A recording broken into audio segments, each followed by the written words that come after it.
গুলো রয়েছে এই সুপ্ত প্রতিভা বিকশিত হবে। এবং আজকে আমাদের ইঞ্জিনিয়ার এসছেন, আমাদের যে পার্কটা রয়েছে এখানে, আমাদের একটা পার্ক আছে না খুব সুন্দর, এটাকে নষ্ট করে ফেলা হয়েছিল। আমাদের যে পৌর পার্ক, এই পৌর পার্কের ডিজাইন এখন হচ্ছে, মানে ইঞ্জিনিয়ার আসছেন সাথে, উনি ডিজাইনটা করে নিয়ে যাচ্ছেন এবং এটার বাস্তবায়ন আমরা বলেছিলাম 4 মাসের মধ্যে হয়ে যাবে। আমরা 4 মাসের মধ্যেই আমরা এই দেবিদ্বারবাসীকে আবার এই পার্কটাকে আমরা আবার উপহার দিতে পারবো ইনশাআল্লাহ।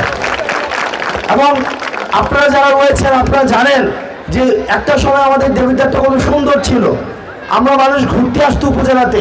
আমরা এখানে যে বসে আছি এই জায়গাটা কিন্তু একটা হচ্ছে আমাদের নার্সারি ছিল। আপনাদের অনেকের হয়তো মনে নেই, আমরা যে জায়গাটায় বসে আছি এই জায়গাটা ছিল একটা নার্সারি, কত সুন্দর একটা নার্সারি, কিন্তু এটাকে নষ্ট করে দিয়ে এটাকে একটা প্লেগ্রাউন্ড বানাইছে। এটার মধ্যে হচ্ছে বিভিন্ন প্রোগ্রাম হয় এখন, যেটা দুঃখজনক, প্রোগ্রামের জায়গা অন্য জায়গায় ছিল।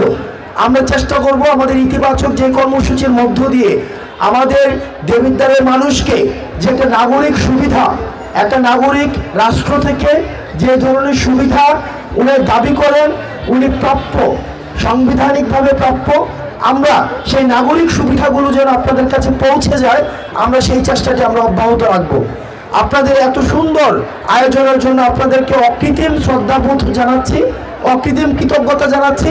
এবং একই সাথে সাথে এই জিনিসটা বুঝে গিয়েছি যে দেবিদ্বারে আসলে, আমার দেবিদ্বারে এখন আর বাসা নাই, তো দেবিদ্বারে আসলে আমার খাওয়ার জায়গার অভাব নাই।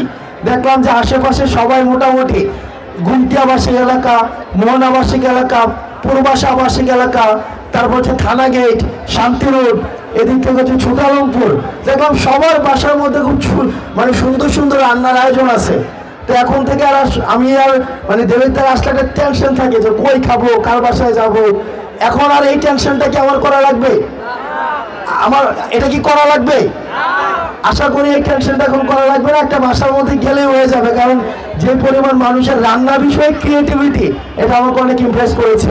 আপনাদের সাথে আবার দেখা হবে 20, 21 এবং 22 তারিখ দেবিদ্বার রাজউদ্দিন পাইলট হাই স্কুলে। আপনারা আপনাদের বাচ্চাদেরকে, স্কুল গোয়িং কিডস ক্লাস 1 থেকে 5, তারপর হচ্ছে 6 to 10 অথবা কলেজ গোয়িং স্টুডেন্টসগুলো রয়েছেন, আপনাদের জন্য এটা একটা অনেক বড় অপরচুনিটি।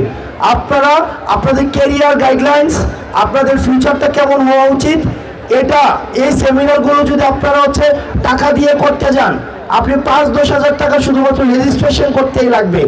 এই সেমিনারগুলোই হচ্ছে আমরা দেবিদ্বারে আপনারা যেন আপনাদের ক্যারিয়ারটাকে সঠিক জায়গায় পজিট করতে পারেন, আমরা সেজন্য এই বিষয়গুলোর আয়োজন করেছি। আপনাদের 20, 21 এবং 22 তারিখ দেবিদ্বার রাজউদ্দিন পাইলট হাই স্কুলে আপনাদেরকে দাওয়াত দিচ্ছি।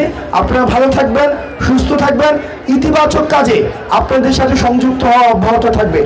একটা মাত্র স্টল হচ্ছে ছেলেদের, বাকি যতগুলো স্টল সবগুলো হচ্ছে নারীদের, এবং নারীদের জন্য একটা সবাই একটা করজোড়ে হাততালি হবে।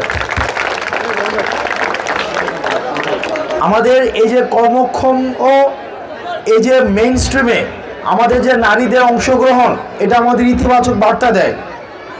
আমরা আজকে যখন দেখছিলাম প্রত্যেকটি আমাদের স্টলে নারীদের যে স্বতঃস্ফূর্ত অংশগ্রহণ রয়েছে বিভিন্ন প্রোডাক্টসের মাধ্যমে, আমি দেখেছি যে বিশেষ করে ওই যে আপনার কেক, তারপর হচ্ছে পেস্ট্রি, এই ব্যাপারটা হচ্ছে দেবিদ্বারে বেশ মনে হয়েছে যে মোটামুটি ঘরে ঘরে পৌঁছে গিয়েছে।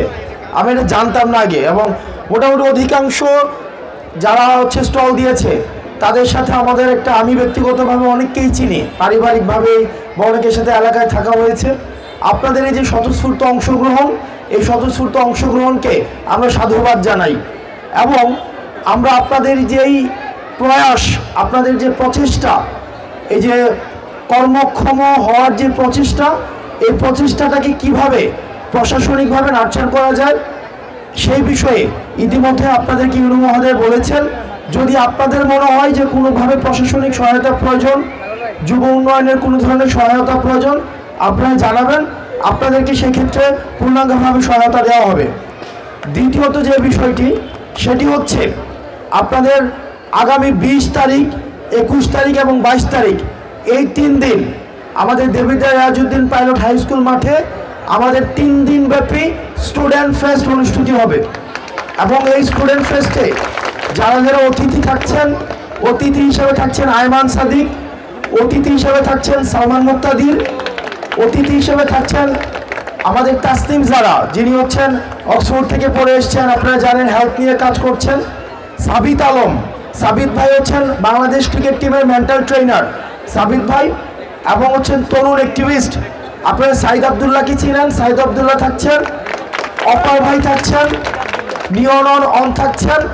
অর্থাৎ আমাদের এই যে তরুণ প্রজন্ম, আমাদের কেরিয়ার গাইডলাইনের প্রয়োজন, আমাদের যে ভবিষ্যতের যে স্কলারশিপ অপরচুনিটি নিয়ে বাইরে কিভাবে পড়তে যেতে হয়, আমরা যদি দেশে থাকি তাহলে আমাদের কেরিয়ার গাইডলাইনটা কেমন হওয়া উচিত, এই বিষয়গুলো নিয়ে ওনারা কথা বলবেন।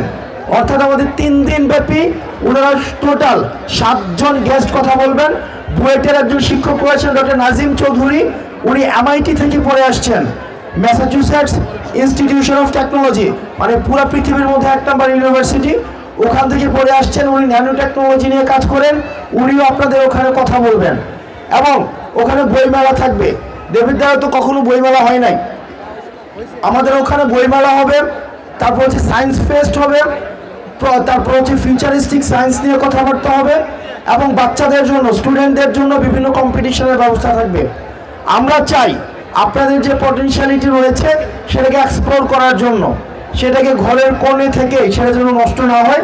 আমরা চাই আপনাদের যে সুপ্ত প্রতিভা রয়েছে এই সুপ্ত প্রতিভাটা যেন বিকশিত হয়, এবং সেটা বিকাশ করার ক্ষেত্রে যদি মনে হয় প্রশাসনিক কোনো ধরনের সহায়তা প্রয়োজন এবং আমরা আপনাদেরকে কোনোভাবে সহায়তা করতে পারি, সেটা নিশ্চয়ই আমাদেরকে জানাবেন। এবং এই ধরনের উদ্যোগ এগুলো হচ্ছে অব্যাহত থাকুক। আমরা বিভিন্ন প্রেক্ষাপটে বিভিন্ন উপলক্ষে আমরা এই ধরনের উদ্যোগগুলোকে আমরা হচ্ছে মানুষের সামনে নিয়ে আসব। এরপরেই যখন আমাদের বর্ষার সিজন চলে আসবে আমাদের বৃক্ষ মেলা হবে। আমরা চাই ইতিবাচক কর্মসূচির মধ্য দিয়ে মানুষকে এনগেজ করা, এবং আপনারা ইতিমধ্যে জেনেছেন যে আমাদের লাইব্রেরিটা উন্মুক্ত হয়েছে। আমরা জানি না আপনারা কতজন বই পড়তে যান, আমাদের এখানে লাইব্রেরিতে আমাদের প্রচুর পরিমাণ বই রয়েছে। আপনারা যারা স্কুল গোয়িং স্টুডেন্টস রয়েছেন এবং সচেতন গার্ডিয়ান রয়েছেন, আমাদের লাইব্রেরিটা কিন্তু হচ্ছে একদম উপজেলার পাশেই, একদম উপজেলা গেটেই। আমাদের এখানে অন্তত কমতি ছিল না।